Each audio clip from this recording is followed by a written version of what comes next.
Okay, today's public health announcement is brought to you courtesy of Heart, Mind, Soul and the HMS Nation. Today we're going to be doing a quick video to show you how you can make a impromptu COVID face mask to, I don't know if it's going to keep you safe, but at least you'll look cool and you can think you're being safe around the coronavirus. Now this is not FDA or government approved, this is just our little life hack that we're sharing with you. So first thing you're going to want to do is put an HMS sticker on something. Next thing you need is get your t-shirt. Now you can use any crummy t-shirt you got lying around. This is just a sample we had to have here at the office. You're going to want to take your nice sharp scissor or box cutter, or if you're feeling super macho you can just tear it along the hemline, but you're going to want to take this, and this offers a really nice guideline here for you to cut along. So you'll cut along this little hemline here, and you can see we've already done it.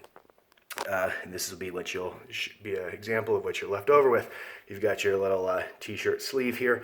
Simply take this and look at this. It looks like some old train robber bandit bandana. Anyways, they'd wrap around. So you simply take the this tighter part where the hemline is for the sleeve. Put this around your nose, and you'll have this really nice, cool, stylish, nobody else will have one, Corona mask. And you can always put your HMS on it and let everybody know where you got the awesome idea.